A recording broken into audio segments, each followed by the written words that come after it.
about the sad surprise. Yan. That was written on the book of Matthew chapter 7 verse 21 to 23. Basahin ko po ulit sa inyo.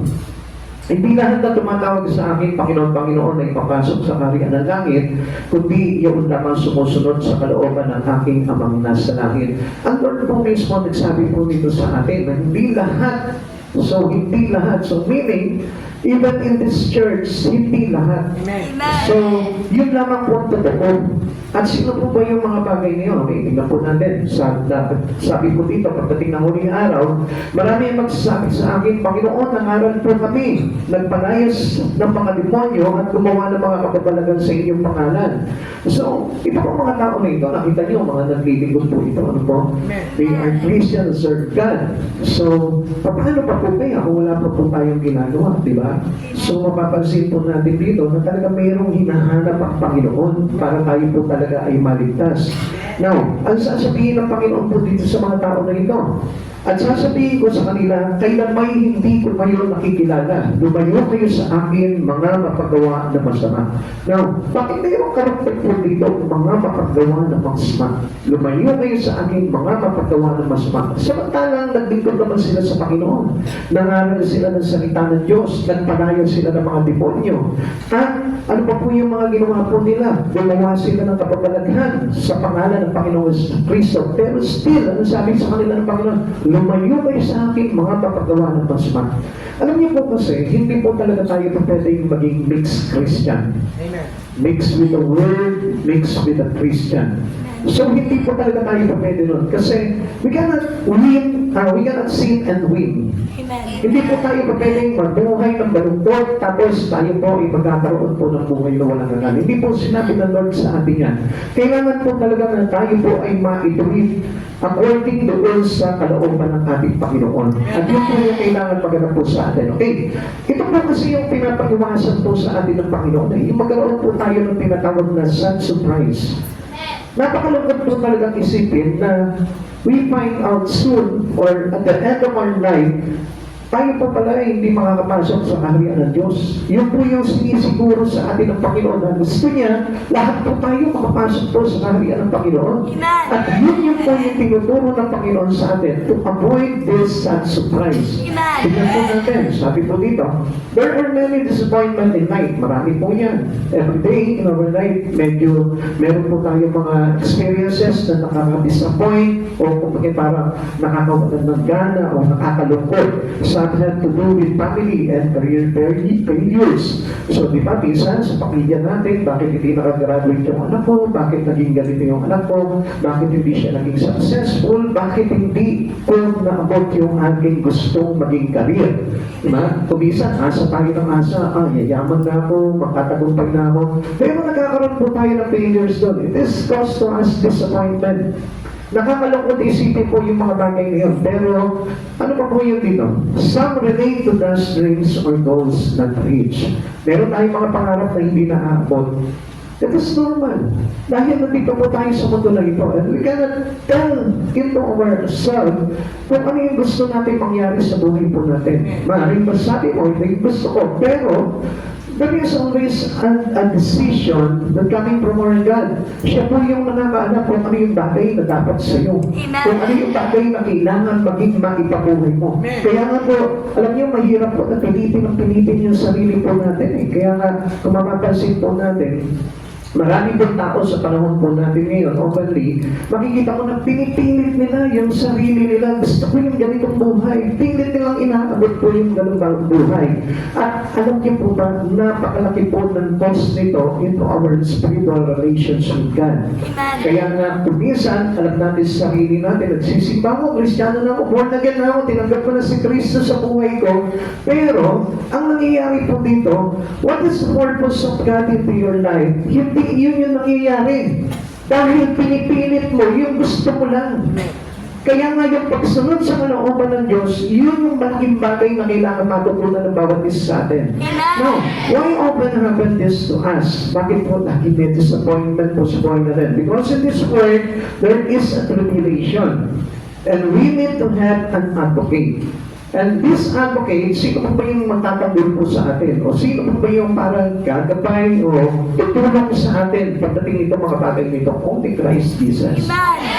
Kaya nga mga kapatid sa Panginoon, okay, if you are truly Christian, pag mayroon kang isang bagay na pinipilit mo, hirap ka na, halos nakalambitin ka na para lang mangyari ito, huwag mo nang pilitin.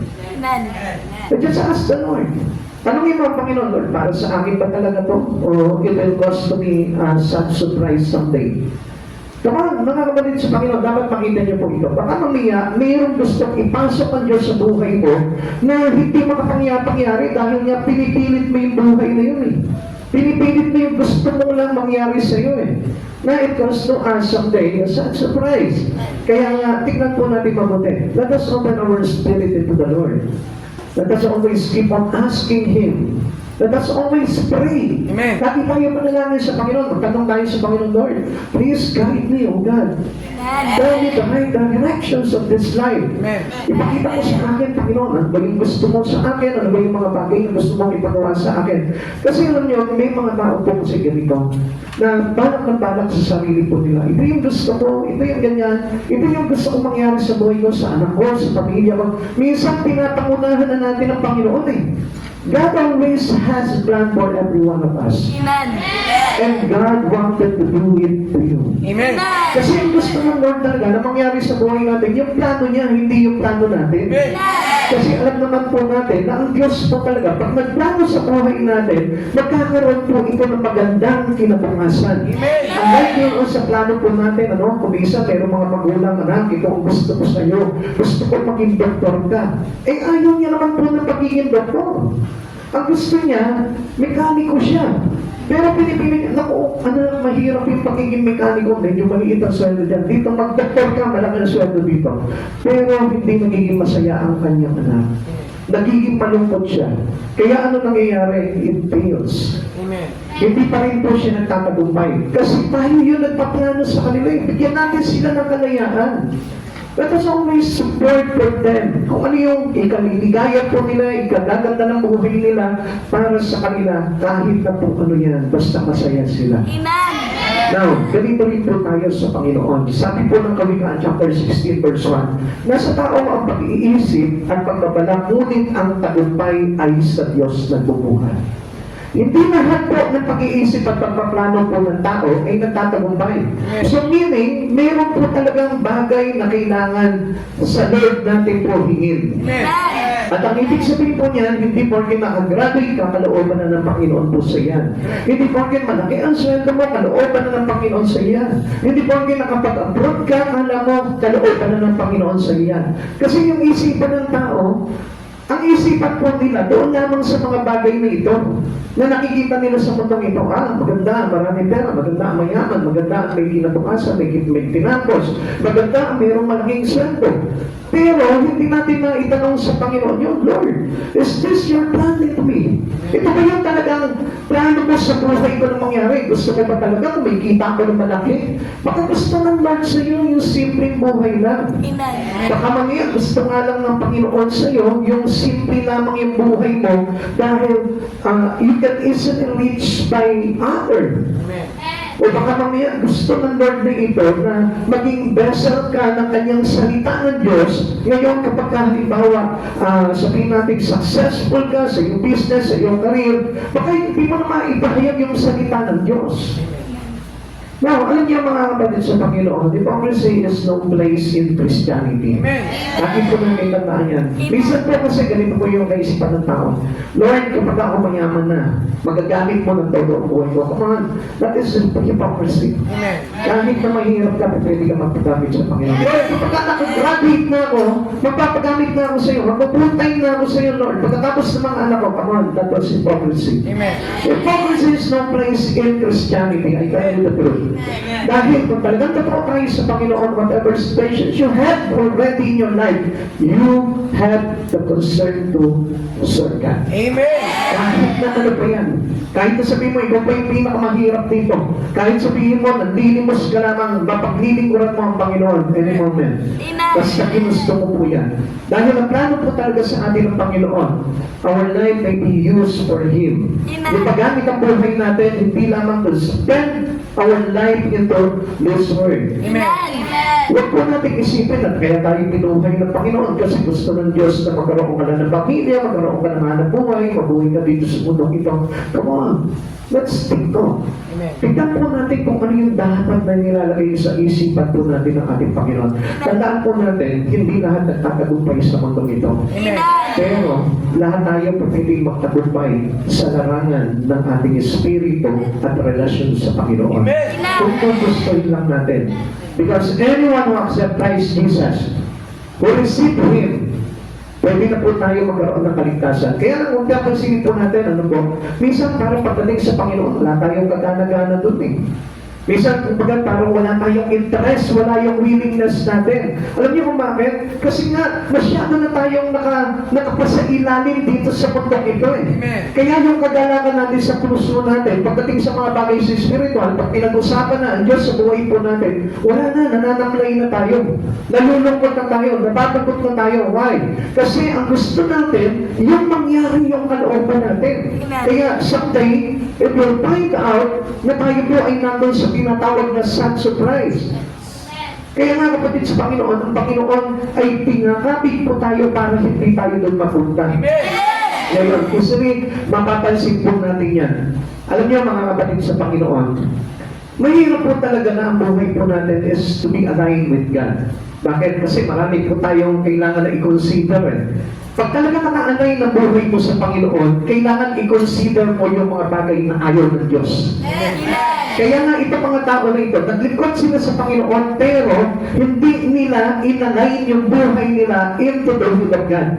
Kaya ano nangyayari sa kanila? Wala silang gana pagdating sa mga bagay sa Panginoon, wala silang gana sa pagsamba, wala silang gana na pagdating ng Panginoon, and they don't have a ministry in there. Ayaw nila.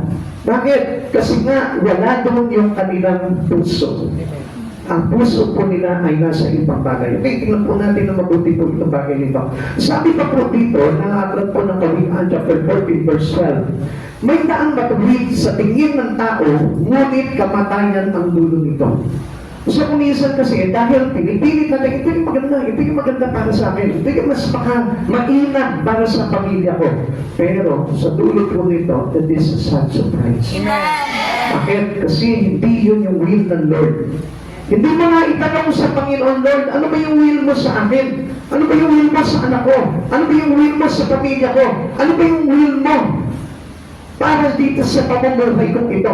Minsan nga, alam nyo, pag totoong Kristiyano ka, even to choose a partner, tatanungin mo sa Lord, Lord, is this the right man for me? Is this the right lady for me? Alam nyo, minsan hindi na po natin tinatanong ang Panginoon doon eh. Tayo namimili tayo sa galang sa ating sarili lamang. Lord, is this the right job? Is this the right things that I will do? Hindi natin tinatanong ang Panginoon doon dahil ang tinitignan na lang natin pag maganda sa paningin natin, pag masarap sa panlasa natin, yun na. Amen. Na akala natin ito na yung magandang buhay, ito na yung successful, pero at the end of it, it is a sad surprise. Excuse me po, sorry po. Kaya nga po, lagi po tayo magtatanong sa Panginoon. And let's do the will of the Father into our life. The sad things to us is missing heaven. Ito po yung pinaka talagang nakakalungkot. Kaya nga alam niyo mga kapatid sa Panginoon, meron mo ako napakinggan ano po, ayon po doon sa pag-aaral ko po. Kasi kapag nag-aaral po ako, nakikinig po ako ng ibang mga teaching about the things that I need to learn. So meron po ako napakinggan. So, sabi niya po ganun dito, ako po yung thinking ng talaga, paano ko malalaman na ako yung talaga may assurance na talaga naligtas na? So, marami po nagtatanong po sa atin yan na kung ako ay ligtas na. Alam mo, simple lang yung napakinggan ko eh. Sabi niya ganun, paano mo malalaman na ligtas ka na? If you have the Son of God. Kung meron ka ng Kristo sa buhay mo, ngayon, may paano question ako sa Lord. Sabi ko sa Lord, Lord, paano mo malalaman ngayon, paano malalaman ng isang tao na sumasa kanya na ang Panginoong Yeso Kristo? So alam niyo po kasi, dito nagkakaroon ng pagdamaya ang kaaway. Minsan nakakala po natin, nagsisimba ka na, nasa iyo na si Kristo. O yan, nagpapray ka na pag-minsan, nasa iyo na si Yeso Kristo. O yan, nagbabasa ka na ng salita ng Diyos, nasa iyo na si Yeso Kristo. But, the question is this, kapag nagbabasa ka ba, do you have the joy in reading it? Kapag halimbawa nagbabasa ka ba, nailalagay mo ba yung sarili mo doon sa binabasa mo? Nasubukan mo na ba nagbasa ng Biblia na para baga naglalakad ka kasabay mo sa Yeso Kristo? Nasubukan mo na ba na halimbawa nagbabasa ka ng Biblia, parang kasama mo yung 12 disciple ni Christ, dinidisciple kayo ni Jesus. Alam niyo po kasi, madali lang magbasa ng Bible, pero ang mahirap po dito, yung maiangkop mo yung buhay mo dito. Amen. Amen? Minsan nag-church tayo, pero wala yung espiritu natin. Nag-church tayo, nandiyan ka, nandiyan yung katawan mo. Sige, nandito ka ngayon, pero ang problema yung espiritu mo naiwan. Kaya hindi ka masaya doon sa mga bagay na ginagawa mo. And sometimes, yung pagbaga nito po yan Minsan sinabi ko sa sarili ko, nung araw naman nagsisimba na ako Pero, ang laki po pala ng pagkakaiba nito. Pinakita sa akin ng Lord, di ba? Dati, nagsisimba ka, lagi kami hinahatak ng nanay mo, ng kapatid mo, hinahatak ka ng kasama mo, para magsimba kayo. Pero, di ba parang wala kang gana? Minsan nga, hindi mo na tinatapos yung service, umaalis ka na, uuwi ka na agad, nag-iiwan na sila sa iyo doon. Now, kung papansinin po natin, there is always a big difference. Like for example, ngayon, maring ikaw nandito ka ngayon, nagsisimba ka. Pero ang tanong po dito, nandiyan pa talaga yung puso mo para kay Kristo. Lumulukso-lukso ba yan? May kagalakan po ba yan? So alam natin yung sarili po natin. Tingnan mo ngayon ang katabi mo. Di ba? Makikita ko yung sign na nandyan talaga si Jesus sa puso niya. Amen? Kahit na maraming problema yan, pero makikita mo niya, mababanag mo yan. Kahit nag-aaway kayo kanina niyan Makikita mo na meron talagang kagalakan sa puso yan dahil kapag yan naka-align kay Jesus, any moment na dumating ang Panginoon sa buhay niya, makikita mo nandun yung kagalakan niya. And that is the person who had Christ in them. Yun yung tao na meron Jesus sa puso niya. Hindi po ba yung kumbaga parang nandito ko ngayon, inip na inip ang tagal, kaumpisa pa natin, matagal na agad.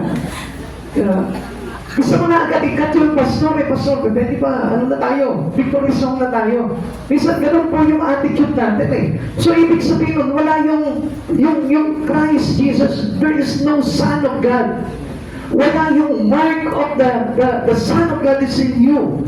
Wala sa puso natin. It's supposed to be, alam niyo, kahit napuyat ka kagabi, kahit napagod ka kanina, naglaba ka ng madaling araw, alam niyo, pagdating sa pagsamba ng Panginoon, lumulukso yung isang spirito. If you have Christ Jesus in your heart, kung talagang nalululanan yan, pinananahanan ka talaga ng anak ng Diyos, nandyan siya at nagbibigay ng kaganapan sa iyo. Kaya nga, alam nyo, we are blessed by the Spirit of God. We have that spiritual blessing already. If we have Christ Jesus, nasa na yun yung spiritual blessing na yun. Ano yun? Yung kaganapan sa Espiritu, yung kapayapaan, yung iyong lakas pagdating po sa mga bagay sa Panginoon, nandyan yan, ipinagkaloob na sa yan. And greater, more on that blessing is we have already eternal life. Amen? Kaya dito, hindi na po tayo magkakaroon ng sad surprise. Bakit? Kasi alam nyo, ang pinaka nakakalungkot dito, yung you will find out that wala ka palang kaligtasan. That you miss heaven. The sad surprise will be to expect heaven and arrive in hell. Iba yung pinakamasakit dito. Naglilingkod naman ako Umaatid naman ako ng practice Umaatid naman ako ng midweek service Pero still, ano nangyari? Hindi ka pa rin naligtas. And you soon find out na nandun ka sa impyerno. Bakit kaya nagkaganon? Iniisip mo ngayon. Bakit kaya ako napunta sa impyerno? Ay, natatandaan ko nga pala. Nagsisip pa nga ako, pero hindi naman ako nakapokus sa words of God. Nakapokus ako doon sa mga katabi ko. Nakatingin ako doon sa mga magaganda na mga kasister, sa mga gwapo na mga kabrother. Doon ako nakapokus. Hindi mo nakapokus into the words of God that give me salvation. Kaya nga kapatid sa Panginoon, halimbawa, nandito ka ngayon, ito'y tinuturo sa atin ng Panginoon para hindi mo sabihin sa Panginoon, Lord, nagsisimba ko every Sunday. Katunayan nga, kahit nga midweek service, nandun ako, Panginoon eh. Kaya lang, hindi naman nakapokus talaga yung espiritu mo. Kaya ano sasabihin sa atin ng Panginoon? At sasabihin ko sa kanila, kailan may hindi ko kayo nakikilala, lumayo kayo sa akin, mga kapagawa ng masama. So, ibig sabihin, hindi talaga naging kalooban ng Panginoon sa iyo yung mga bagay na yan na ginagawa mo. Gusto na Lord, yung buhay na buhay ka sa lahat ng bagay pagdating sa ating Panginoon. Yung masipag ka pagdating sa mga bagay sa Panginoon. Kung nga tayo, kapag halimbawa may mga pangarap tayo, may mga dreams tayo sa buhay po natin, ano po, mayroon tayong plans, ang sipag-sipag natin, na kahit na pagkalayo-layo ng school, pinupuntahan natin, pinapasukan po talaga natin yung kahit pagod na pagod ka na, naglaba ka pa sa bahay, pero pag papasok ka na sa school, excited ka. Bakit? Kasi gusto mo makagraduate. Ganun din po dapat tayo pagdating sa Lord. Kailangan excited tayo pagdating sa mga bagay sa Panginoon. Hindi tayo nababagwan, hindi tayo naiinip, hindi tayo inaantok, hindi tayo matutulog sa mga bagay pagdating sa Espiritu. Dahil yung Espiritu natin buhay, ito yung pangalan natin eh. Na someday I will be with the Father, someday I will be with the Son, someday I will be with the Holy Spirit. Yun po yung pinapangarap natin. Yun yung talagang pinakamagandang bagay na kailangan natin maabot sa buhay po natin. Now, pag-aralan po natin mabuti. What went wrong for having a such sad end? Ano po ba yung mali? Kung bakit tayo po yung nagkaroon po nitong tinatawag na katapusan na parang nakakalungkot na katapusan. Unang-una, ganito po yan, karamihan po sa mga Kristiyano, sabi ko nga po sila, not all Christians are Christian. Okay, una, they profess Christ but did not possess Him. Minsan, okay, pinapahayag natin, nagsasabi tayo ng mga Bible verse. So, maaaring ipinapangaral po natin ang salita ng Diyos sa pamilya natin, sa mga kaibigan natin. Pero ang problema, you are not possessed by the Spirit of Christ. Even Satan, nagbabible ko, din po siya. Nakikinig pa nga siya, di ba? Sumasampalaya sa Diyos. Di ba nga, nung time na tinet niya po ito si Jesus, yung mga Bible, nagsabi pa po siya ng mga Bible verse. He knows the verse. Amen. He knows all the verses in the Bible. Mas mahusay pa nga sa iyo si Satan pagdating sa verse. But he contradict the truth. Kaya nga mga kapatid sa Panginoon, kahit marami kang Bible verse, pero kung kinokontradict mo naman po ito, hindi po yun yung tinatawag na possess in Christ Jesus. Amen.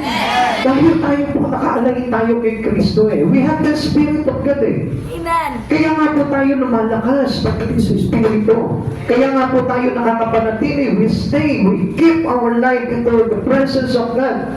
Bakit? Because of the Spirit of God. Amen. And if you are allowed to work the Spirit of God into you, makikita mo ang daming mga changes na magbabago sa buhay mo. Hindi ka na magiging tamad pagdating sa mga bagay sa Panginoon. Lahat ng mga bagay, lahat ng activities sa church, lalahukan mo yan, gagawa ka para na sa ganun magamit talaga yung buhay mo because you are possessed by the Spirit of Christ Jesus.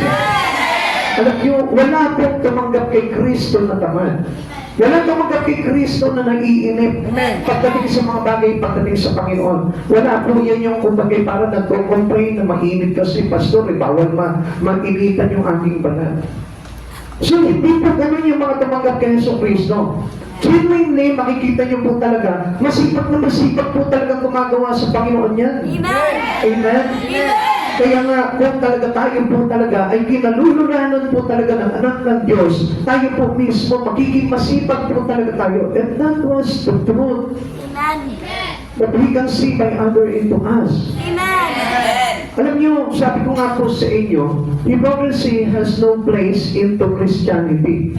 Hindi po pwede na Christian ka, tapos ang dami mo mga alibay, hindi ako makaka-attend ngayon kasi ganito. Nakita niyo po yung mga testimony ng mga kapatid po natin dito? Kahit na malaking halaga, anong ginawa nila? They just to serve God. They just to worship God.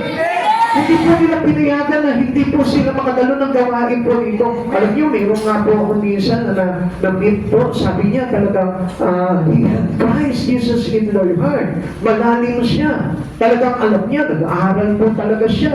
Pero, ang problema po dito, pag araw ng linggo na tapat sa trabaho niya, anong ginagawa niya? Nire-reject niya yung gawain ng Panginoon at they took him busy into his job. Tingnan niyo na po, doon makikita po natin that there is this hypocrisy. Na-emphasize yung hypocrisy sa maraming Kristiyano eh. Bakit? Kasi hindi po nila alam kung ano yung priority ng Lord. Sorry po, habang ko sa langit, wala po akong pinapatamaan. Pero alam niyo, ito po yung panahon na kailangan tayo po talaga ay magpakorek pagdating sa Panginoon. Because our church need the truth. Amen. Alam niyo, kapag hindi po tayo nagpapakorek, ibig sabihin yan, wala sa atin, hindi sumasa atin po yung anak. Katulad po ng sinabi po sa 1 John chapter 5. Ang sabi po sa atin doon, mayroon tayong buhay na walang hanggan kung tayo'y pinananahanan ng anak ng Diyos. Amen. So, sa madaling salita, we are open for correction, we are open for discipline, we are open for every things that we need to learn. Kaya po tayong mga kinalululanan ng anak ng Diyos. Kaya nga sabi po sa atin dito, they said the right words but miss the message. Minsan, sinasabi po natin, binabanggit po natin itong mga bagay na ito, mensahe ng Panginoon, pero hindi naman po nagaganap sa atin ito. They call Jesus Lord, but didn't make Him the Lord. Okay, sinasabi natin, Panginoong Jesus, pero hindi naman siya talaga nagiging Panginoon sa buhay po natin. Kaya nga po, kailangan na makita yung paghahari ng Diyos sa buhay po natin. He is the one we obey, and not our own. Kaya nga, paglilingkod po sa Panginoon ay pagsunod sa kalooban ng Panginoon. At kaligtasan ay nakabase sa pagsunod po natin sa Panginoon. Hindi po ba yung halimbawa, nandito ka sa church ngayon, pero abala ka sa ibang bagay. Nakatuon yung isipan mo, halimbawa, doon sa anak mo, nakatuon doon sa transaction mo, nakatuon doon sa assignment mo, or kung ano yung mga bagay na iniisip mo outside this church. Kailangan nyo mas be focus at gawin mo talagang Panginoon ng Diyos sa buhay mo. Dahil sino po bang haharap sa hari na hindi magbibigay ng pagtagan? Walang haharap sa hari na hindi magbibigay ng kanyang respeto at kanyang pagpupunyagi o pagpupuri. Kaya nakandaan po natin, we give respect and honor to our Lord. Amen. Because He is the Lord of our life. Tinatawag natin siya Panginoon, kailangan magpasakop tayo sa Kanya. Tinatawag natin siya Panginoon, kailangan magpasailalim tayo sa Kanya. Tinatawag natin siya Panginoon, kailangan sumunod tayo sa Kanya. At yun po yung sinasabi ng Lord dito. They call me Lord, pero hindi naman sila sumusunod sa kalooban ng Diyos. Gusto ng Lord talaga, if you call Him Lord of your life, kailangan na ipakita po talaga sa Kanya na siya talaga yung hari, siya yung Panginoon, siya yung Diyos ng buhay mo at pinakamataas sa iyo. Kuminsan na, hindi na siya yung nagiging Lord eh. Tayo yung nagiging Lord eh. Lord, ito yung gusto ko. Lord, ito yung ganito. Kaya kung mapapansin natin, hindi ang Lord ang nasusunod, tayo yung nasusunod sa sarili natin. We obey our own. Ang sinusunod natin yung sarili po natin. Alam niyo, these rebuking words that I tell you, ito yung maglalagay po sa atin para hindi po tayo i-reject ng Lord pagdating ng araw. Hindi po mag-cause po sa atin ito ng tinatawag na sad surprise. Kaya nga kailangan po natin intindihin ito. Dahil sabi po dito ng verse 21, hindi lahat na tumatawag sa akin, Panginoon ay papasok sa kaharian ng langit, kundi ang mga taong sumusunod sa kalooban ng aking amang nasa langit. Even Christ has a great example for every Christians today. Amen. Yung pagsunod niya sa kalooban ng Ama, yun yung nangyari. Ang sabi niya sa Panginoon noon, when He was agonizing into the mount, ano sabi po ni Jesus noon? Ilayo mo sa akin ang sama ng paghihirap na ito. Subalit, sabi niya gano'n, masunod ang kalooban mo. So alam niyo, hirap na hirap si Jesus doon. Tinatanggihan ni Jesus yun. Siya po ay pinawisan ng dugo, umiyak ng dugo. Pero, ano sabi po niya? Masunod ang kalooban ko. Hindi niya sinabi, Ama, gusto ko yung kalooban ko ang masunod. Now, this is a great example for every Christian who are not hypocrite. Dahil gusto talaga ng Panginoong Jesucristo, tayo po'y makatanggap talaga ng kaligtasan. Alam niyo naman po kung anong purpose talaga ni Jesus, why He was come here. Kung bakit po siya bumaba dito, ang purpose talaga ni Jesus, tayo po ay maihatid niya sa Ama. Tayo po ay maibalik niya at maligtas. Pero paano po tayo maibabalik ng Diyos po doon kung tayo po mismo hindi sumusunod sa Kanya? Hindi tayo nagpataakay sa Kanya. Kaya nga alam niyo po, hindi lang po dapat na tawagin natin siya Panginoon, kundi dapat na masunod siya sa buhay po natin. Living in our living. Sa araw-araw. Maging sa pagkain mo, kahit na kung ano pa yung mga bagay na ginagawa mo, dapat po si Jesus ang nasusunod sa iyo. Amen. Hindi po yung Diyos ang pinapasusunod po natin. They accepted this title, but failed to trust in Him. Sinasabi natin, oo, si Jesus yung Panginoon ko. Ang dami pong ganyan. Marami pong tao dyan sa paligid po natin. Si Jesus po talaga, tinatanggap po nila as their personal Savior. Kaya lang ang problema po dito, hindi naman nila ginagawa yung kalooban ng Diyos. Minsan pag sinabi mo sa kanila, pumunta ka, sumamba ka, kapag naaraw ng linggo, wala silang panahon. So doon pa lang nakikita na natin that they disobey God. Lagi natin tatandaan, what God's commanding us, we need the right to obey Him. Amen. Kailangan tayo po mismo sumusunod po tayo sa mga bagay na pinag-uutos sa atin ng Panginoon. It is hard to please God without our faith in Him. Kung hindi po tayo nananampalataya sa Panginoon, paano natin papupurihan ng Diyos? Kasi ang totoong nananampalataya sa Panginoon, inilalagak niya yung buhay niya sa Panginoon. Amen. Hindi sa mundo. If your faith is in the Word, diyan mo ilalagak talaga yung buhay mo. Kung ang faith mo sa trabaho mo, nandun ka, nakapokus ka sa trabaho mo. Dahil yun yung buhay mo eh. Pero kung si Jesus yung buhay mo, you haven't faith in Him, na kapag pagdating ng araw, kahit na anong mangyari, ililigtas ka sa Kanya, hindi ka aalis sa Panginoon. Amen. Mananatili ka sa Panginoon na kahit na sabihin mo, ginugunaw na ang mundo, nandyan ka pa rin, nakatayo ka pa rin, sumasampa ka, naglilingkod ka pa rin sa Panginoon. At tapos, the right faith in Christ Jesus. Yun yung talagang totoong nananampalataya sa Panginoon. Hindi mo iiwan ang Panginoon kahit na ang kapalit pa niyan, trabaho mo, pag-aaral mo, pamilya mo, kahit na sino pa po yan, kahit si Poncio Pilato pa po yan. Hindi natin ipagpapalit ang Panginoon because we praise Him. Siya yung ating sinasamba sa buhay po natin because we have faith that someday we will receive that glory in heaven. Amen. Sabi nga po ng Hebrews chapter 11 verse 6, kung hindi tayo sumasampalataya sa Diyos, hindi natin siya mabibigyan ng kaluguran. Sapagkat ang sino man lumalapit sa Diyos ay dapat sumampalataya may Diyos na nagbibigay ng gantimpala sa mga nananalig sa Kanya. Now, tingnan niyo po yan. Hindi po ba kapag narinig mo yung gantimpala, nandyan ka na agad? Amen? O pagitan po natin yung gantimpala, kapag narinig mo yung ayuda, di ba takbo ka na agad doon? Amen. Pagka halimbawa, mayroon po mga politiko dyan namimigay ng pera galing doon sa kontraktor. Diba? Tayo rin po, tumatakbo na po tayo doon. Kaya lang kapag nagkabulilyasuhan na kanya-kanya na tayong tago. So, ganito din po tayo. Pag nakarinig ka that there is a promises of great reward someday in heaven, dapat tumatakbo ka na agad. Pag sinabi ng Lord that this day, kapag sumamba ka sa akin, there is a great reward in heaven, dapat ikaw na yung nauuna sa church. Makikita mo, sarado pa ang church, nandiyan ka na sa baba. Pero kung minsan na, makikita mo, late ka na nga dumating, una ka bang umuwi. Yun ang pinakamahirap, ano po? So tapos, paano natin ma-please ang God sa Lord sa buhay po natin? Paano natin mapaparangalan ng Diyos sa buhay po natin sa ganung sistema po natin? Hindi po. Because if we have faith to Him, tayo po mismo naniniwala tayo in every promises given to us by God, someday we will receive that reward into the hands of God. Amen. Sa Kanya mismo. Kaya nga mga kapatid sa Panginoon, be true. Kailangan po natin talaga hindi tayo hypocrite pagdating sa Panginoon. Amen.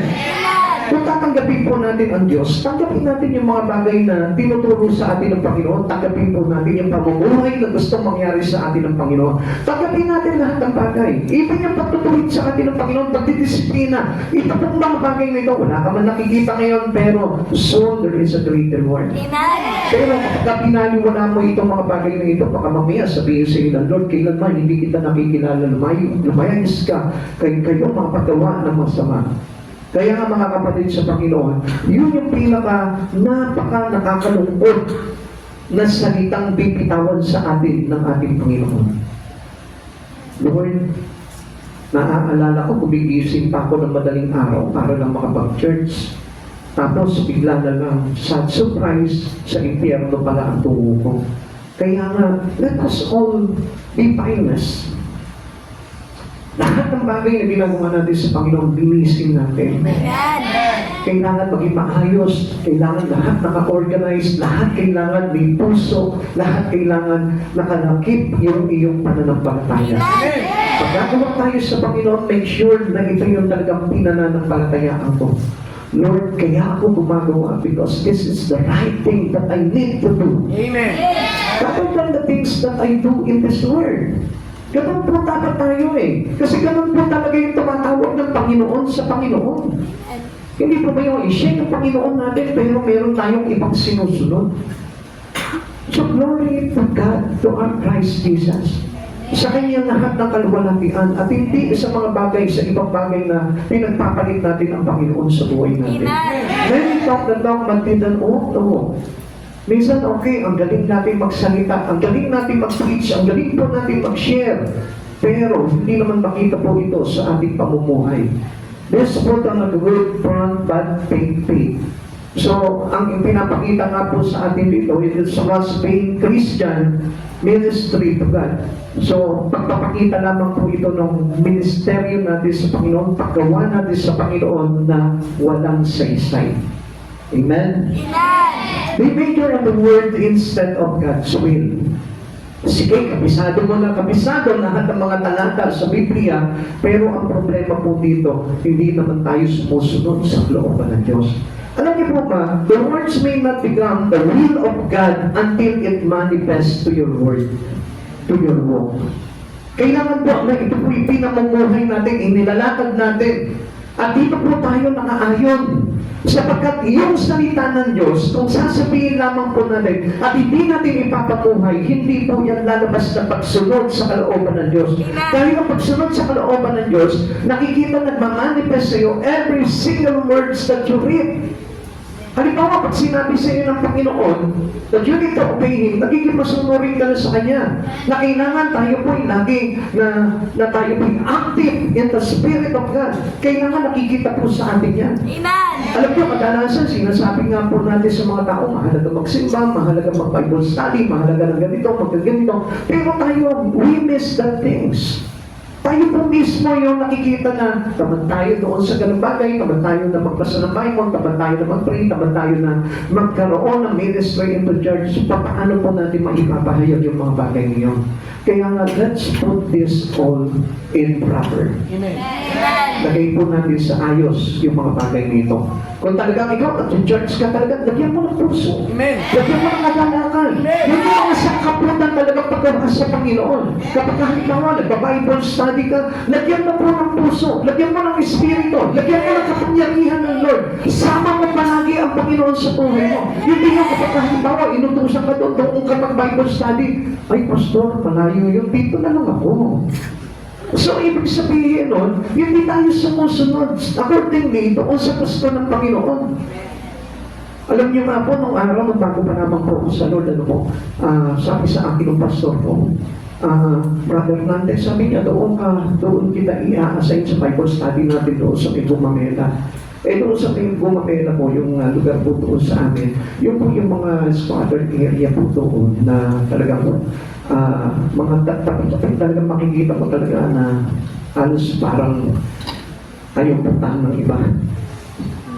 Mayroon naman kami mga Bible study doon na talagang sabihin natin ang mayaman, talagang mga nagbibigay ng mga hotdog. nagbibigay ng mga kilong-kilong pagpapito. Sabi ko, ba't hindi kaya ako doon inaasay ni Pastor? Bakit lagi yung doon sa ano? Alam niyo, ang isang bagay po pala, para malaman natin na totoo yung pagsunod mo, kailangan kahit na sa mahirap na kalagayan at kahit na nandun ka sa pinaka-aayaw-ayaw mong gagawin, sinusunod mo pa rin yun. Amen. Dahil mapapansin po natin, Jesus is our great example. Ano ginawa ni Jesus? Ang sabi niya gano'n, ilayo mo sa akin ang saro ng paghihirap na ito, supalit ang kalooban mo ang masunod. Kaya alam niyo, pagkatapos sa mga bagay na yun, yung mga kasama ko po na mga kaprader po nung araw na nilalagay po doon sa magagandang lugar, hindi po sila naging pastor. Sa pag-abiyaya ng Panginoon, paghihin ng Diyos, ako lamang po yung naging pastor po doon. Yung iba, naging pastor pero wala na rin. Hindi na po nagpatuloy. Bakit? Kasi hindi po nila na-practice yung sacrifice and love for the Lord. Amen. Kaya mga kapatid sa Panginoon, akala nyo ba dahil tayo po ay sapat na nagsisimba lamang po, kailangan ma-experience natin what is the sacrifice that we learn from Christ Jesus. Hindi po ba yung parang, sige, makikinig ako ng salita ng Diyos, and where is that sacrifice? Alam niyo, sabi nga po nung napakinggan ko, sabi niya pong gano'n sa akin, sabi niya, alam niyo, tignan niyo po yung kapatihan ng Panginoon sa buhay natin. Siya yung nagsakripisyo, pero hindi siya yung may sala. Ikaw yung may sala, pero hindi ikaw yung nagsakripisyo. Ikaw pa yung umani ng gantimpala. Yung gantimpala ng kaligtasan. Hindi niyo po ba nakikita yun? It is too unfair. Amen. Masyado po tayo nag-take advantage o para pagang in-abuse natin yung grace ng Lord na wala na tayong ginagawa. Na kung minsan nga magsimba para sinasabi na natin sa Panginoon, Lord, online na lang. Hallelujah, praise the Lord. Nakita niyo po ba yun? Okay na ako, sa online na lang ako. Tutal dito, okay. O, pag-open ko ng cellphone ko, andyan na. Nag-preach na si Pastor. Pero alam niyo po ba, gusto ng Lord talaga ma-experience mo yung little sacrifice that He did from the cross. Amen. Kaya nga kung tayo po mismo, ayaw natin mahirapan, ayaw natin mapagod, ayaw natin masaktan, hindi po tayo kaisa kay Kristo. At ito po yung isang bagay na kung saan pagsunod natin sa kalooban ng ating Panginoon. John chapter 20 verse 29, sinabi sa kanya ni Jesus, naniniwala ka ba na dahil nakita ko ako, mapalad ang mga naniniwala kahit hindi nila ako nakikita? Ano po ba ibig sabihin dito? Kasi may one attitude ang mga tao. No? And what is this attitude? Ang attitude nila, kapag ka hindi naman po sila nare-rebuke ng Lord, hindi sila gagawa. Pero, sila'y gagawa kapag ka, halimbawa, dapating na yung panahon sa kanila na kailangan na. Yan. Ganun po madalas sa maraming Kristiyano eh. Alam niyo kung minsan kasi, naniniwala tayo sa Kanya, subalit hindi naman natin ginagawa yung kalooban niya. Bakit? Kasi hindi tayo naniniwala. Sinabi lang ni Pastor yan, hindi naman kalooban ng Diyos yan. Kung ang Lord mismo nagsabi sa akin. Come on! Kung titignan po natin dito mga kapatid sa Panginoon, mas maganda na kahit na po hindi natin alam yung bagay na ginagawa po natin, pero sumusunod tayo. Amen. We accept already whatever things na inilalagay sa atin ng Panginoon. Kasi kung minsan wala tayong paniniwala eh.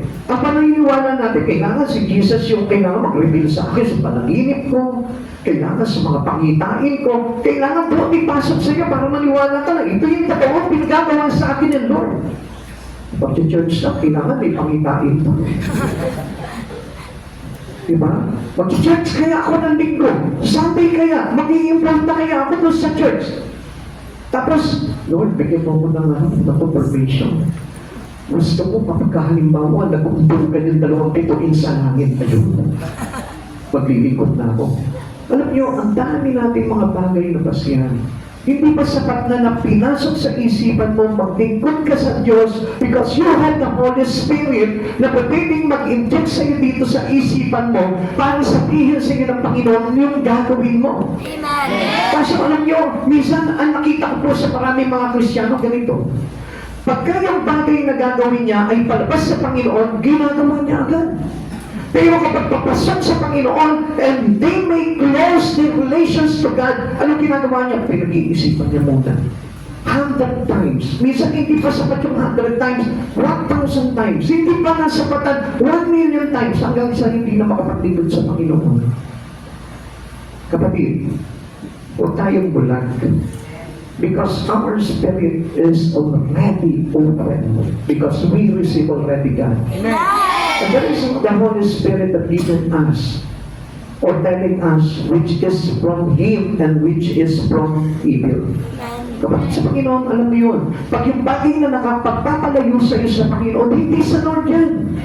Hindi yung kalooban ng Lord. Kaya nga maniwala ka sa Panginoon, even though hindi mo nakikita ang Panginoon, dahil nag-aaral ka ng Bible, nakapakinig ka ng salita ng Diyos, you receive already the Spirit of God, yun na klaro-klaro na nakapagkatinunan ka ng Panginoon, pumunta ka sa church, makijoin ka sa ministry, lumayo ka, magpahayag ka ng salita ng Diyos sa maraming tao, that's it. Amen. Kaya na yung pananampalataya mo sa Panginoon. And this is how we become obedient to the will of the Father. Doon tayo magiging katulad ni Jesus na sumunod hanggang kamatayan sa krus. Alam niyo kung minsan ganito po yan eh. Minsan ginagawa naman po natin religion itong church na ito. But since hindi naman tayo talaga sa religion, ano po? Dahil itong church na ito, kung gagawin mo ng religion ito, pero hindi ka sumusunod sa kalooban ng Diyos, hindi ka pa rin maniligtas. Bakit? Consider the religion cannot save us. Amen? Now, sino ngayon yung mayroong relasyon sa Panginoon? Yung mga sumusunod sa Panginoon. Kaya ang nangyayari po dito, they had the religion but ignored the redemption.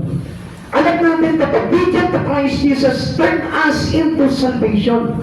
Na kapag tayo'y natuto tayo sumunod sa ating Panginoon, tayo po'y nagkakaroon ng kaligtasan po doon. Yung pagiging masunurin po natin, katulad po yun ng Espiritu na inilagay sa atin ng Panginoong Jesucristo.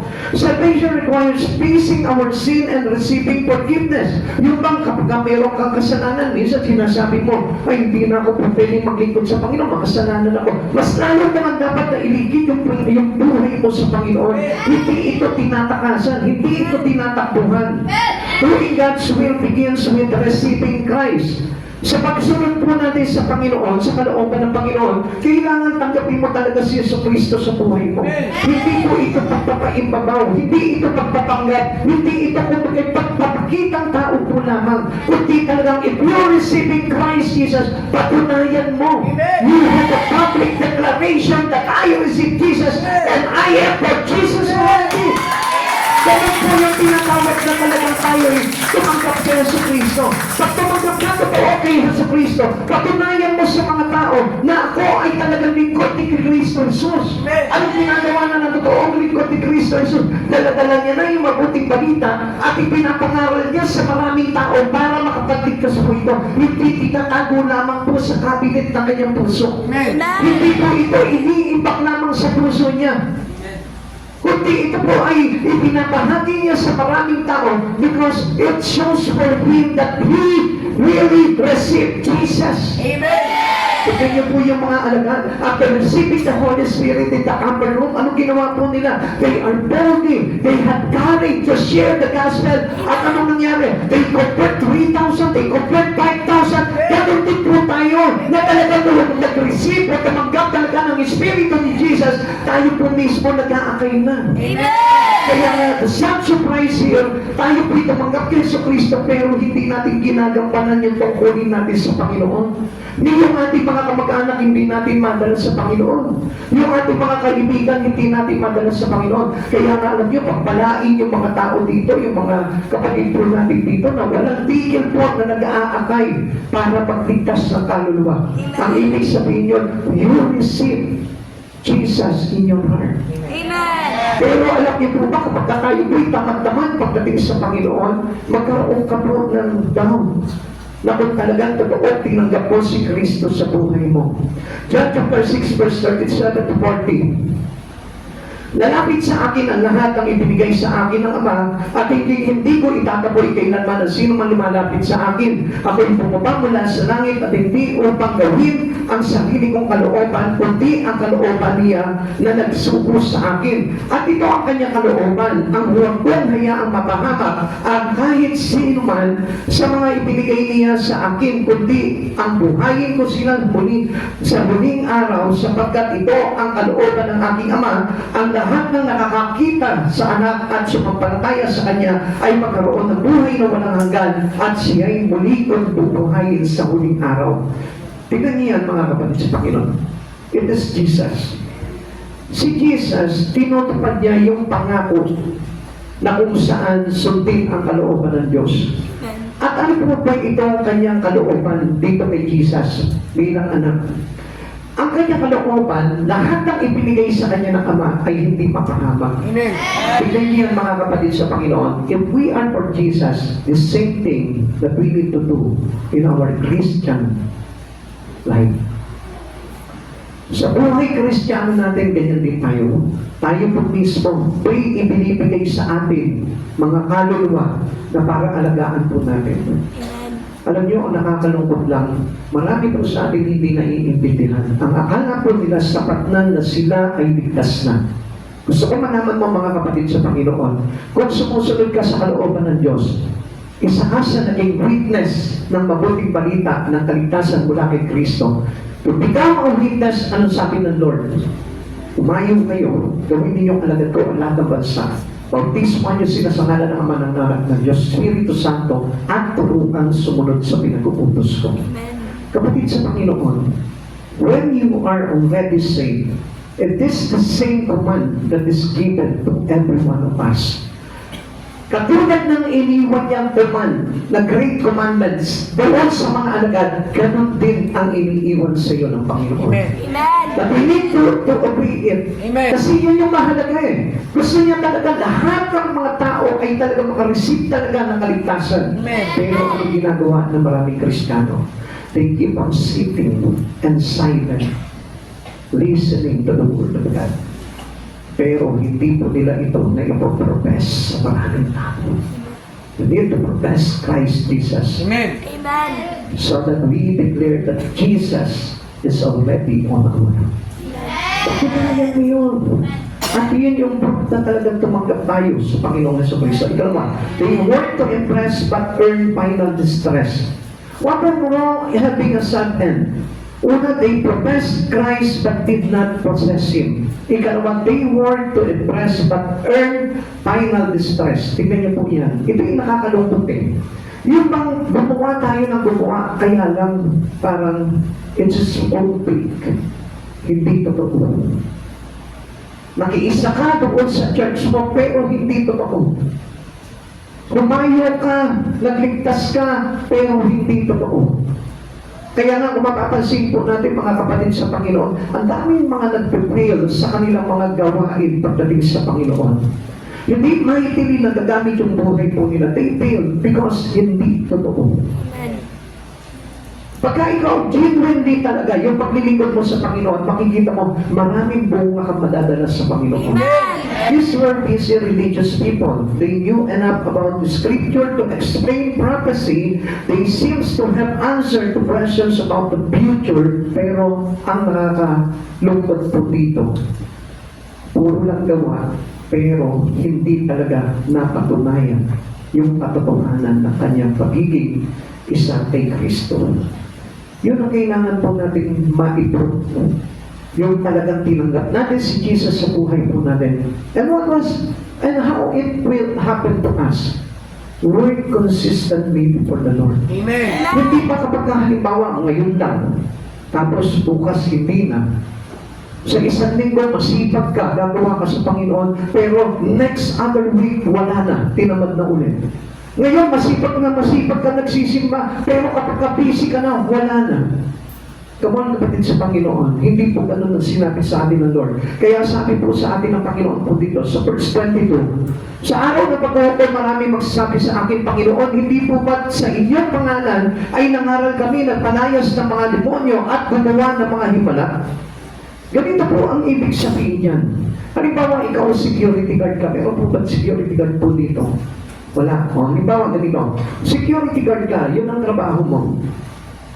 They guard the bank, they guard the other houses or establishment, but you cannot guard your own home and family. Amen? Amen. Ay, kasi nandun ka nakapokus eh. Amen. Ang binabantayan mo, yung trabaho mo. Ang binabantayan mo, yung pamilya na may pamilya. pero wala ka ng time sa pamilya mo. Ganito tayo paminsan, gumagawa tayo, pero hindi sa Panginoon talaga, kundi sa sarili lang natin. It is doing our own will and not the will of our God. Amen. Kailangan yung will talaga ng Lord. Para na sa ganoon, nabagawa mo sa Panginoon, kung totoo yung nabagawa mo sa Panginoon, ito po'y magmamanifest into your own home. Amen. Ito will manifest into you. Amen. Sa sarili mo. Amen. Dahil yung pagawa mo totoo, kaya ito po'y tumatanggap ng gantimpanan sa Panginoon or blessing into the Spirit na tayo po mismo iniingatan ng Panginoon. Kaya nga alam niyo, to be a hypocrite Christian, hindi pa talaga tayo magkakaroon ng happy ending pagdating sa Lord. Laging mamimit po natin at the end is the sad surprise. They claim to have power over demonic forces, people called of them to cast out demon. Minsan tinatawag pa po sila that there is power to cast out demon. They were born on their claims to have power over Satan. Pero ang masakit at nakakalungkot po dito, hindi pa rin enough. Bakit? Kasi parang ginawanan po nila itong trabaho. Hindi talagang puso. It is not a passion for them, kundi it is only a work. Amen? Trabaho lang. Naiintindihan nyo, trabaho lang. Ginagawa ko lang to dahil gusto ko lang. Hindi dahil gusto ng aking Panginoon, hindi dahil gusto ko masunod ang kalooban ng Diyos sa buhay ko, kundi gusto ko lang. Kaya kalimitan, ano nangyayari po? Many Christian fail. Pagdating nakahuling-hulihan, napapagod sila. They got fainted. They got exhausted. Nauubos yung espiritu po nila at pinanghihinaan, pinanlalamigan at nawawala ng gana pagdating sa mga bagay sa Panginoon. Amen. Alam niyo yung mga totoo po talaga, hindi po yan mauubusan ng lakas pagdating sa paglilingkod sa Panginoon. Kahit araw-araw humahayo yan, masigla pa rin ang katawan yan, hindi napapagod yan. Bakit? Kasi passion niya yun eh. And that passion is coming from our Christ. Kasi the passion of Christ is to save all mankind. Lahat tayo gusto iligtas ng Panginoon. Kaya hindi napapagod si Jesus. Amen. Kaya ano sabi ni Jesus? Hindi ka maaagaw sa aking kamay. Amen. Ibigay ka sa akin ng Panginoon, hindi ka maaagaw sa akin. Kaya lang tayo yung nag-decide eh. Panginoon, ayoko na sa kamay mo, sa gusto ko na sa ibang kamay. Ganun po ang attitude ng mga tao. And supposed to be yung salvation natin is secured already. Amen. Hindi na mawawala dapat yan eh. Amen. Kaya lang tayo na po yung talagang gustong mag-give up. Hello? Amen. Eh, for example, nandito kang ngayon. Ipabuhay mo na yung bagay na ginagawa mo. Take it into your heart. Amen. Itagos mo na sa puso mo itong bagay na ito at gawin mo na po itong passion. Amen. Dahil kung gagawin mo ito, until the end, makikita mo sasalubungin ka ni Kristo. They were honored for their many religious work. Sila po, ganyan, parang pinagan po sila, ginagalang sila dahil gumagawa sila sa Panginoon. Amen? Pero, wala eh. Naging parang religiosity lamang. Parang hindi talaga tinukoy na ito po ay talagang naging karapat-dapat na pagsunod sa Panginoon. Others thought their works were wonderful. Parang hinahangaan pa nga sila, ang galing naman itong pastor na ito, ang galing naman itong mga manggagawa na ito. Ang sipag-sipag. Pero ang hindi nila alam, wala pa na doon sa kaibuturan yung mga bagay na ginagawa nila. At hindi nakaayon sa kalooban ng Diyos. Kaya nga mayroon po tayo tinatawag na God's leading. Our ministry is God leading. So hindi po tayo pwede na, ito yung gusto kong gawin, ito yung gagawin ko. Okay, we are free to do it. Pwede mong gawin yan. Kaya lang, if not according to the will of God, hindi pa rin po magiging sapat po yun eh. Mapapaliwala lamang po yung mga ginagawa natin. Sometimes, kung mapapansin po natin, maraming Kristiyano, namimili sila ng ministry po nila.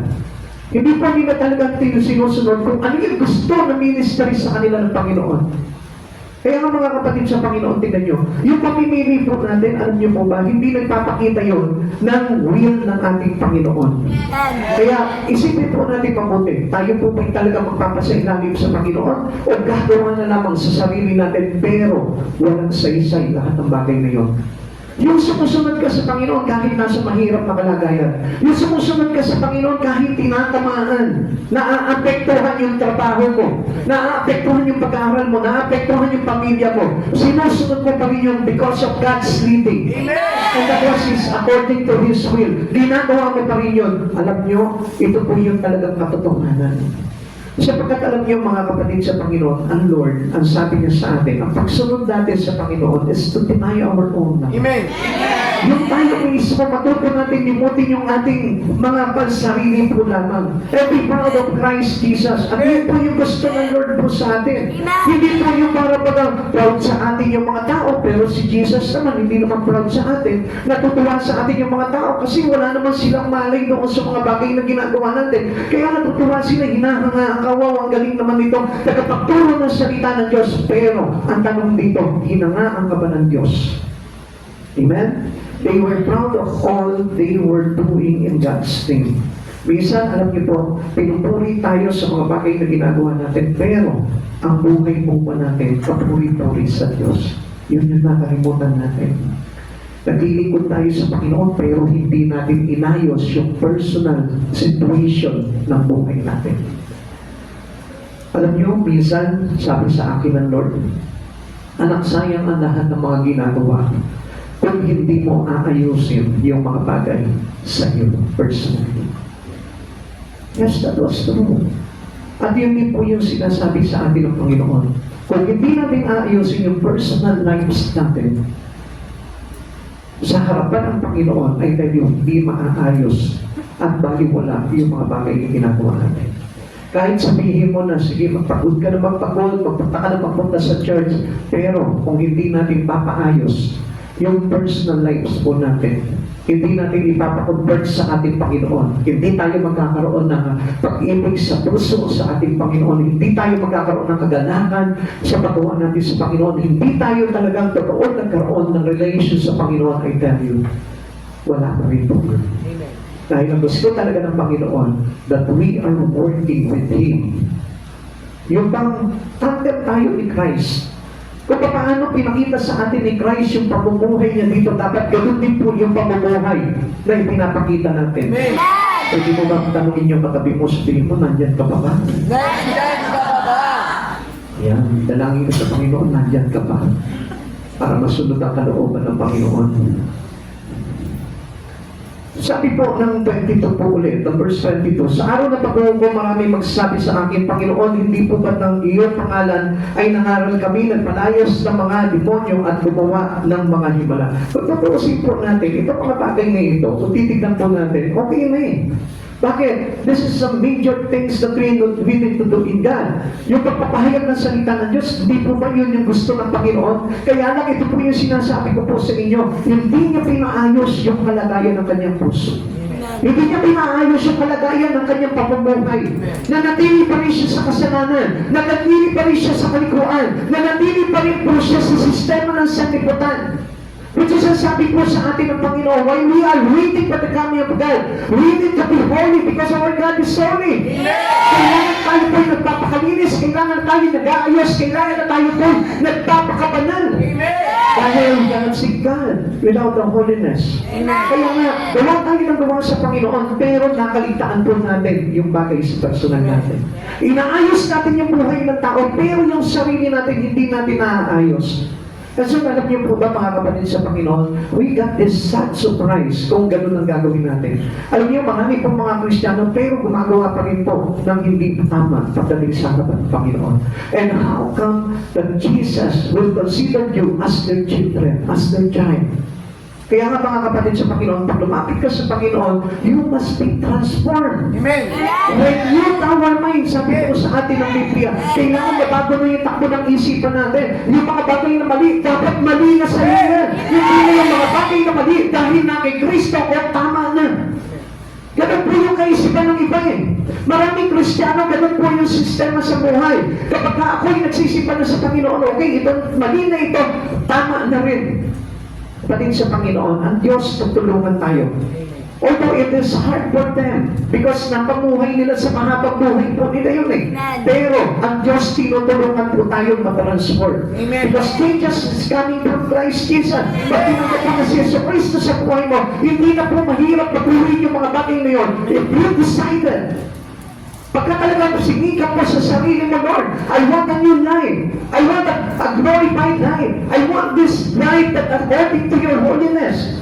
Pagka dinesire mo yung bagay na yun, darating yun. Amen. At kung papalutulutan mo na pakinaman ng Diyos ang buhay mo, makikita mo, someday, ganun lamang po pala yun. Naayos na pala yung buhay ko. Pero kung hindi mo papahintulutan yun and you still please your own life of doing that things that is not good for us or for Christ Jesus, I tell you, mapapahama ka lang. Amen. Dahil pagdating ng araw, hindi talaga natin ma-achieve yung talagang dapat na marinig natin sa Panginoon. Well done, my good and faithful servant. You can join into my happiness. Gawa ka din sa Panginoon, tingnan niyo po mabuti. Nakakalungkot na isipin na tayo po ay pagkakakala natin sa sarili natin that I will serve the same already. Pero yun po pala, there is always a sad surprise kung hindi natin naayos yung buhay po natin. Kapatid sa Panginoon, minsan siguro sasabihin namin, paano tayo i-judge, pero hindi. This is not condemnation. It is truly sinasabi sa atin ng Panginoon na tayo po talaga kailangan magpabago sa Panginoon. Amen. We need to decide the right things through Christ Jesus. Hindi yung right para sa iyo lamang, kundi yung right na according to Christ Jesus. Works could have earned heaven, they would have made it. It is earned diligently. Kung minsan, alam nyo, maganda nga sana gumagawa tayo sa Panginoon. Ano po? Alam nyo, pwede mag-cross po talaga sa atin ito ng kaligtasan. Kaya lang, kapag hindi natin pinaayos yung sarili po natin, we fail. Hindi pa rin tayo magtatagumpay. Salvation is by grace through faith. Yun yung pananampalataya natin eh. Na kapag ako, ligtas na, gumagawa na kailangan ako sa Panginoon. Amen. That was our faith. Amen. And we are being saved by God through His grace. Amen. Kaya mga kapatid sa Panginoon, lahat ng mga bagay na mabubuting ginagawa natin, supposed to be talaga magbubunga po yan ng kaligtasan po sa atin. Kaya lang, alam niyo po ba, kapag ginawa mo yan into your own motive, dahil gusto ko lang maligtas, kaya ako ginagawa ito mga bagay na ito, kapag hindi ka maliligtas doon. Alam niyo, yun yung nagiging kalituhan sa marami po mga Kristiyano. Ay, gagawa na ako sa Panginoon dahil gusto kong maligtas. Alam niyo po ba na hindi po yun ang talagang dahilan. Gagawa tayo sa Panginoon because I want a life that is attached from Christ Jesus. Yung nakadikit kay Jesus. Kaya ako gumagawa kasi ayoko na mawala sa Panginoon.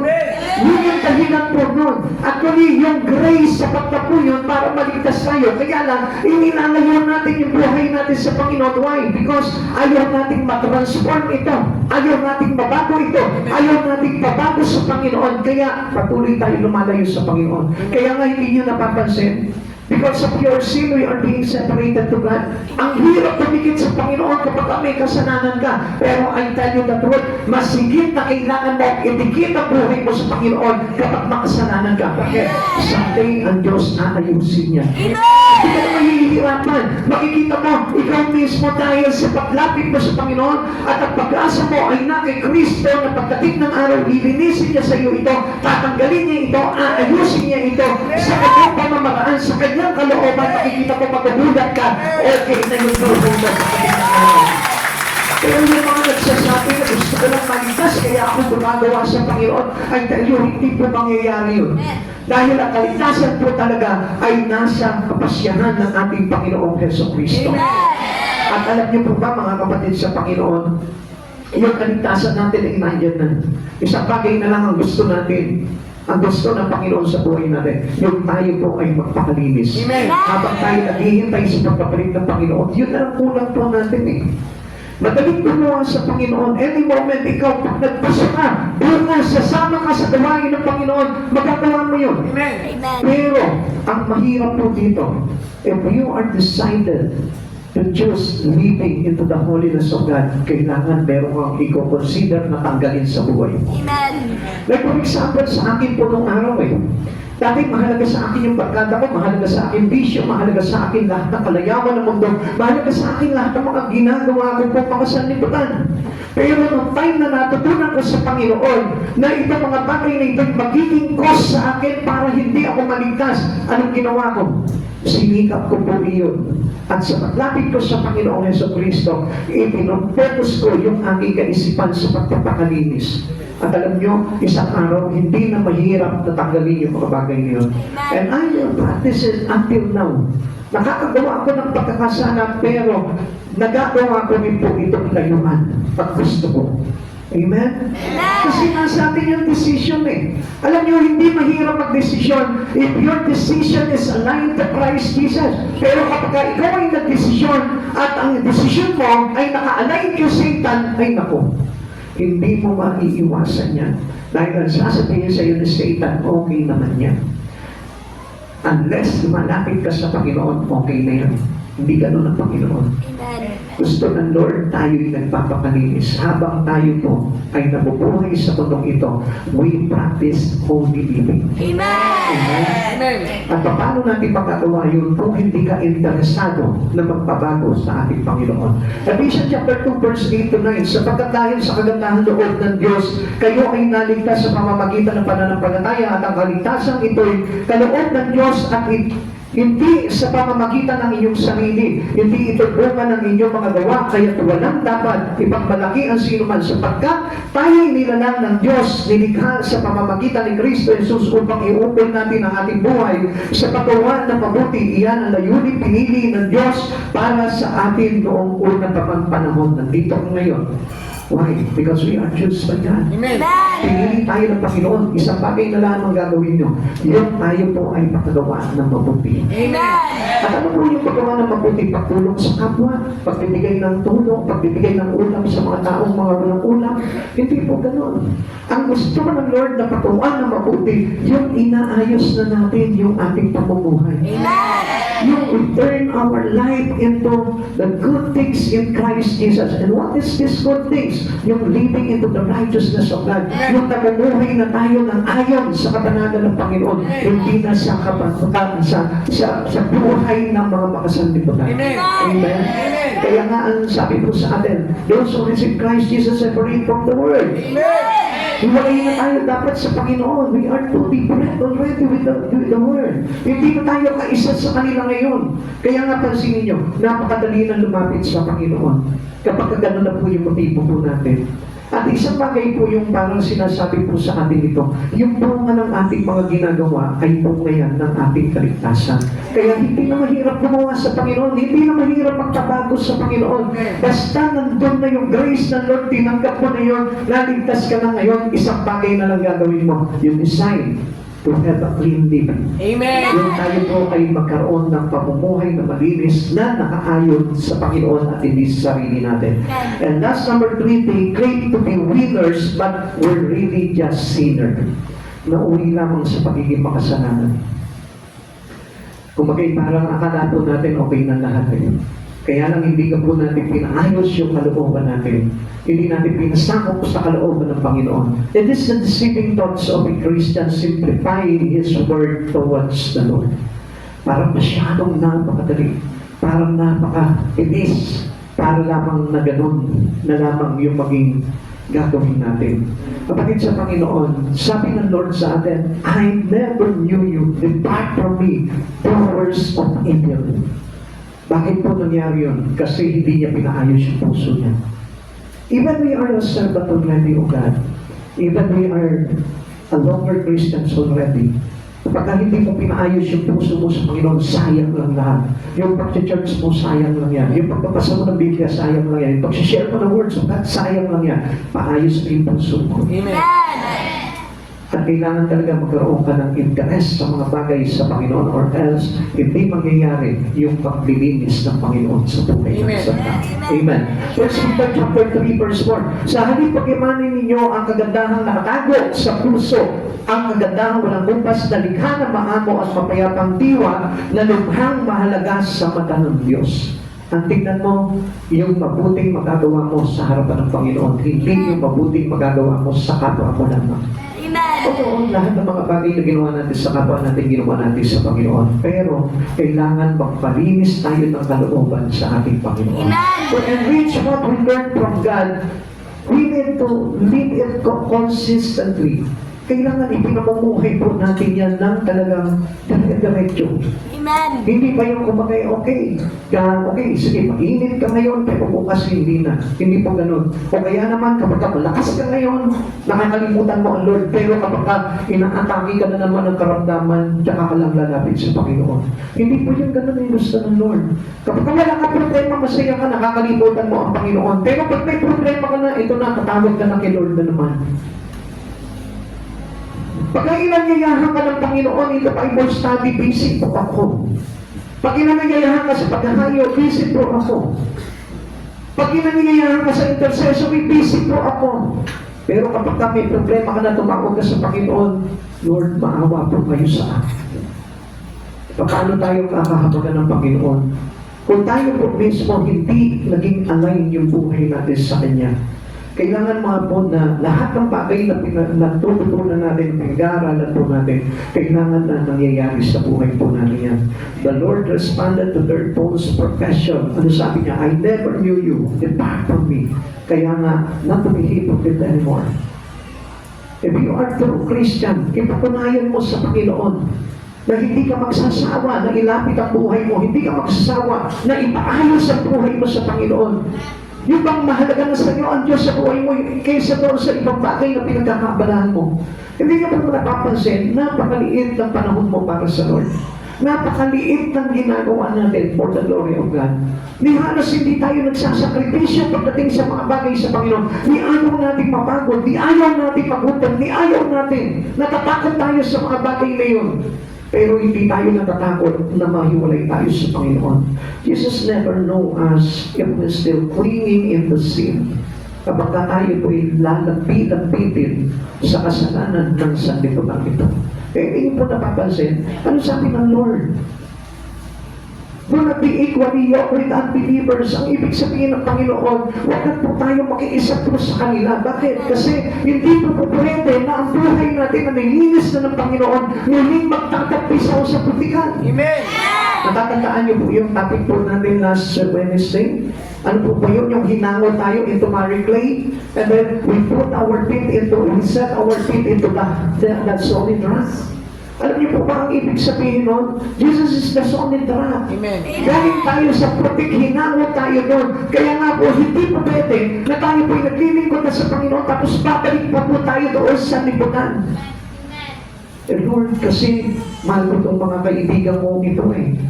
Sinusubert kaibigan ko na sila eh. Kapabata ko ito mga ito. Kaya hindi ko maiwanan sila. If you compromise your life into the worldly things, I tell you, magiging corrupted pa rin yung iyong paglilingkod sa Panginoon. Amen. At hindi po pinapahintulunan ng Panginoon po yung bagay na yun. Kaya nga sabi niya po sa atin, do not love this world or evil things in the world.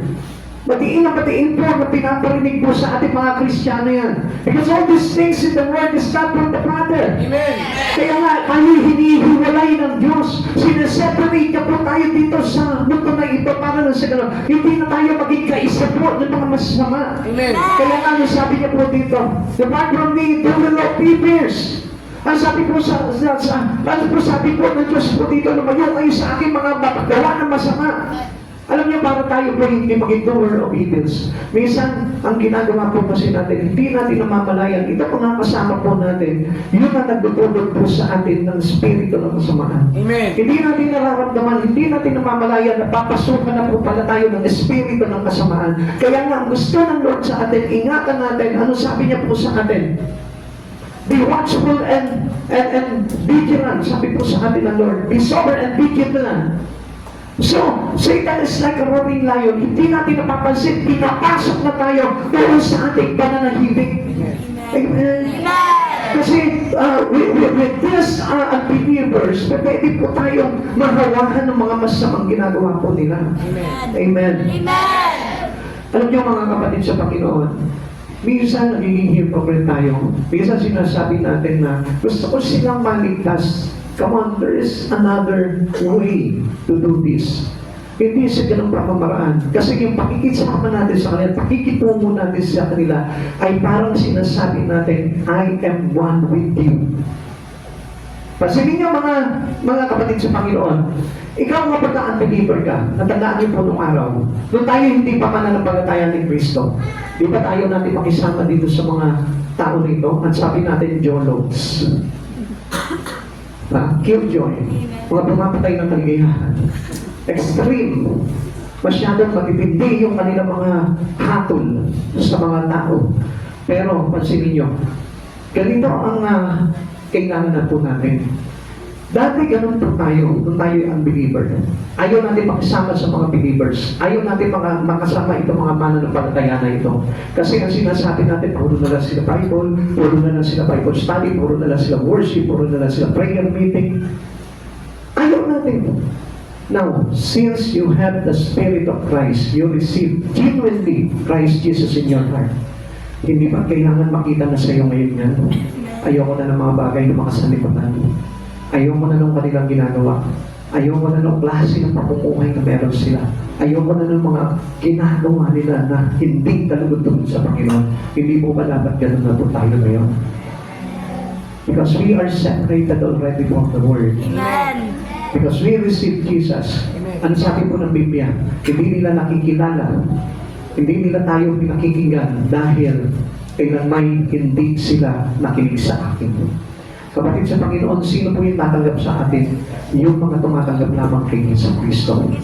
Ano sabi niya? Kung tinanggap nila ako, tatanggapin din nila kayo. Kung pinakinggan nila ako, pakikinggan din nila kayo. Kaya tandaan po natin mga kapatid sa Panginoon.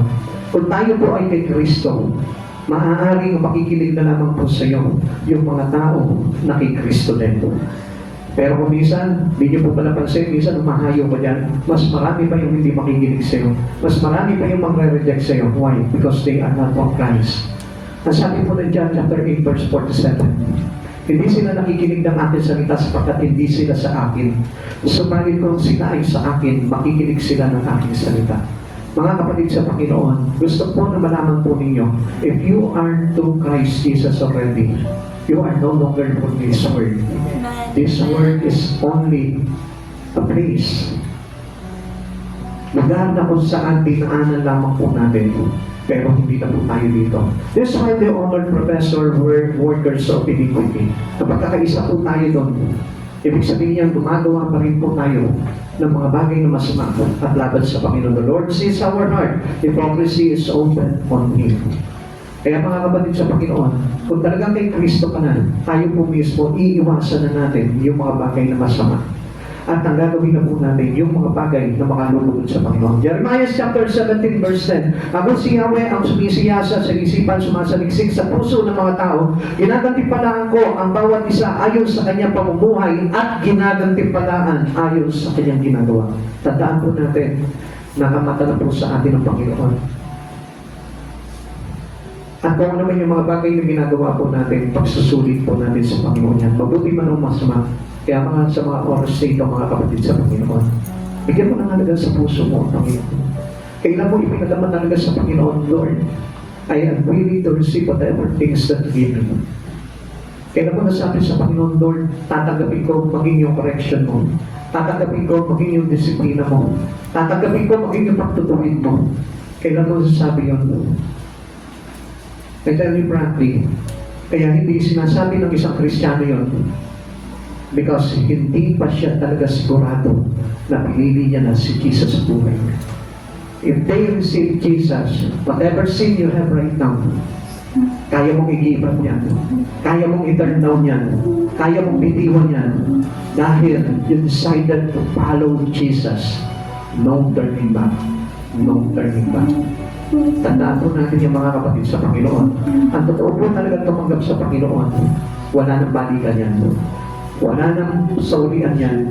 Kundi talaga tatanggapin mo, masaktan ka man, mahirapan ka man, basta para sa ikabubuti mo at sa iyong pamilya, gagawin mo yung mga bagay na yun. Alam niyo po ba ang Panginoon, He always set a plan for us. Hindi niya tayo sinusukuan. Hindi niya tayo tinitigilan. Kaya matigas lang talaga ulot po natin bilang mga tao. Nakakilala na tayo sa Panginoon, pero ang ginagawa pa rin po natin yung sarili po natin. Alam po, nasa oras po na ito, mayroong kang ibang isipan na naglalaro sa iyo. Pero one thing I tell you, kung galing kay Kristo yan, yung isipan na yan, ang mas lalo magpipigil sa iyo at lalo magsasabi sa iyo, tanggapin mo lahat ng pagtuturo ng Panginoon sa buhay mo. Sapagkat ang Diyos, gusto niya talaga na maiayos tayo bago siya dumating. At sa oras nito, mga kapatid sa Panginoon, isipin mo yung mga bagay na kailangan pang ayusin sa buhay mo. Isuko mo sa Panginoon yan. Hindi mahirap yan kung talaga totoo tinanggap mo si Jesus sa buhay mo. Madali lang po yan. Madali lang i-separate yung buhay natin sa mundo. Nung araw, akala mo mahirap. Pero madali lang po pala. Akala ko nung araw, hindi ko na mabibitawan yung mga barkada ko kasi ang sarap kasama yung mga tao na yan eh. Pero yun pala, ipinakita sa akin ng Panginoon na hindi pala masarap na tayo po'y nagtatapisaw sa kasalanan. Hindi pala masarap na ang buhay po natin ay hiwalay din sa Kristo. Kaya sa oras na ito, mga kapatid sa Panginoon, pag-isipan mo yung palagayan ng Espiritu mo. Before it's too late at marinig mo sa Panginoon, depart from me, doing of evils. Bago mo marinig yung bagay ngayon, ngayon pa lang gumawa ka na ng bangko para magawa mo kung ano yung hinihingi ng Panginoon sa buhay mo. Ay kung lang magstayo. Sige po, sa oras po na ito, if you are willing and decided to change your life according to the will of our God, bakit hindi mo hingin sa Panginoon sa oras na ito, Lord? Hirapan akong gawin ang pagbabagong ito. Hirapan akong gawin dahil mahalaga sa akin yung trabaho ko. Mahalaga sa akin yung pamilya ko. Mahalaga sa akin itong relasyon na ito. Mahalaga sa akin yung mga bagay na ginagawa ko sa mundong ito. Papakita sa iyo ng Panginoon yan kung ano ang masigit na mahalaga sa oras na ito sa iyo. Maaaring masasaktan ka, pero yung sakit na yun, gusto kong malaman mo, pagdating ng araw ay kaluwalhatian sa piling ng ating Panginoon. Minsan, alam niyo po, ang pagpasok po natin dito sa mundo na ito, sa mga makasalipot ng bagay, sa umpisa masarap po yung bagay na yan. Sa umpisa, exciting. Sa umpisa, okay. Pero sa huli, still a sad surprise. Pag umarap ka sa Panginoon, nakakatakot na hindi tayo papasukin sa kaharian ng Diyos. Kaya nga sa oras nito, kapatid sa Panginoon, sinasabi sa atin ng Panginoon, habang hindi pa huli ang lahat ng ito, pagsisihan mo talikuran ang iyong mga kasalanan, ipaayos mo ang iyong buhay, habang may natili ka pang panahon bago dumating ang ating Panginoon. Sabihin ko sa Panginoon, Lord, ayusin mo ang buhay ko. Kung magpilay ka sa oras na ito, kung hindi mo iisipin yung kalagayan ng iyong kaluluwa sa oras na ito, hindi mo makikita yun. Mananatili ka pa rin bulan sa katotohanan. Mananatili ka pa rin bulan na pinagdaya ng kakaway na sinasabi sa iyo, okay lamang yan. Kapatid, pagharap natin sa Panginoon, walang bagay na hindi tayo ipagsusulit sa Panginoon. At kailangan natin talaga na tayo po ay hahatulan. At sa pagkakataong ito, ngayon yung pinaka-big chances po ng bawat isa sa atin. Napakalaki ng pag-asa po natin sapagkat tayo po ay nabubuhay pa sa putong ito at hindi pa nagmamalik ang Panginoon. May pag-asa pa po tayo na ayusin ang ating mga kalagayan. Hindi pa huli ang lahat. Hindi pa huli ang lahat. He can set your feet into the solid ground. Kayang-kaya ng Diyos na alisin ang buhay mo into the marriage. Kayang-kaya tagalin ka sa pitikan. Kayang-kaya ang tagalin ang Panginoon sa kasalanan ng sandatang ito. Basta manalig ka lamang sa Kanya. Accept it. Accept the changes. Accept correction. Accept discipline. Pagdating mo ang lahat ng mga bagay na ito makikita mo, ang Diyos ang gagawa ng paraan para sa iyo. Ang Diyos ang gagawa ng pagkakataon para ayusin ang buhay mo. If you are willing to be changed, mas masarap ang buhay na walang God sa pinigyan sa Kristo kaysa sa buhay na ito na namin ko sa mga ito. Mga Kristo. Isipin mo yung iyong Espiritu sa oras na ito. Ano man handang sa iyo, sa paglapit mo sa Panginoon Yesu Kristo, deny it. Huwag sinrise yung iyong ibinigay. Huwag yung mga kabananan ang ibinigay mo. Ibinigay mo yung mga bagay na makasalanan. Ibinigay mo yung mga bagay na makasalimutan. Ibinigay mo yung iyong katangaran pagdating sa mga bagay sa Espiritu. If you are truly in Christ Jesus, you will use your mighty in your life into Christ Jesus. Ipapaglapit mo yung buhay mo. At alam mo what changes will happen when your life is being equipped into God. Ipagamit mo ng buhay mo sa Panginoon, makikita mo. It can be easily everything into your life. Napakadali na lamang. Maniwala ka sa Panginoon. Maaaring iniisip mo, okay lang yung buhay mo. Maaaring iniisip mo, wala ka pagkakasala. Maaaring iniisip mo, normal lang sa akin ang bagay na ito. Maaaring iniisip mo, hindi naman kasalanan ito. Pero one thing I love you. Ito mga tao na ito na nagsabi, nag-aral sila sa pangalan ni Jesus. Nagpalaya sila ng mga demonyo. Gumawa ng kapapalagan sa pangalan ni Jesus. Pero anong sabi ng Panginoon? Kailanman hindi ko kayo nakikilala. Mga kapagawa ng masama. Isang bagay lamang ang tinutukoy ng Panginoon. Huwag kang gumawa ng kasamaan. Huwag kang manatili sa kasalanan. Sumunod ka sa kalooban ng Diyos. At pagkabuhay ka na walang hanggan. Let us give Him glory. Sa mga ng Diyos is giving us a good chances. Mahal ka ng Diyos. At hindi niya hahayaan ang mapahamak ang buhay mo. Abinin ko lang sa oras na ito yung mga pagkakasama mo sa Panginoon at kayang-kayang linisin sa iyo ng Panginoon yan. Kapag siya Diyos, magaling siya ang humatol at hindi ka papabayaan na sino man lumalapit sa kanya at nagsisisi sa lahat ng kanyang mapagkakasala ay hindi pwedeng hindi makasumpong ng kapahinahan sa Panginoon Yesu Kristo. Panginoon, ipag-usap ka sa Panginoon. Hallelujah, glory to Jesus. Alam ko na tayo tayo mga kapakasala. Alam ko na tayo may patutunan. Alam ko meron tayo mga dark side sa buhay ko natin. Alam ng Panginoon yan. His eyes is open to every one of us. Christ Jesus seen our heart. Nakikita niya yung mga puso natin. Nakikita niya yung mga bagay na nagagawa natin. And it's willing to organize everything in our life. Tandaan mo kapatid sa Panginoon kung bakit ka tinawag ng Diyos dito. Hindi para konsintihin tayo, kundi para ayusin tayo ng Panginoon. Ituwid ang pamumuhay natin.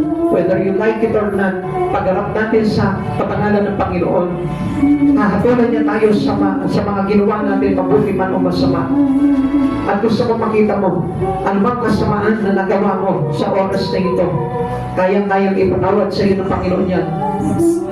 Kung tatanggapin mo lamang siya sa Kristo na makagalaw sa buhay mo, makikita mo, isang araw maaayon sa buhay mo. Kapatid sa Panginoon, bakit hindi mo muna subukan na ipasok ang buhay mo kay Kristo sa pamamagitan ng paglilingkod sa Kanya? Umpisahan mo yung iyong buhay sa paglilingkod sa Panginoon. Alam ko na marami po sa atin dito ang namumuhay pa rin sa kasalanan. Alam ko na meron pa rin po tayo mga bagay na hindi nakalulugod sa Panginoon. Alam ko kung saan ka magsisimula. Simulan mo sa pagbibigay mo ng panahon sa Kanya.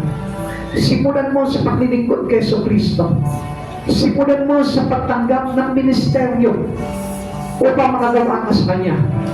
And the rest, ang Diyos na ang bahala. Makikita mo, unti-unti, aayusin ng Diyos ang buhay mo. Baka mamaya, yung gagawin pa ng Lord ay papagor pa sa kagustuhan mo. Kung maniniwala ka lamang sa Kanya. Sapagkat ang Diyos ay maraming pamamaraan.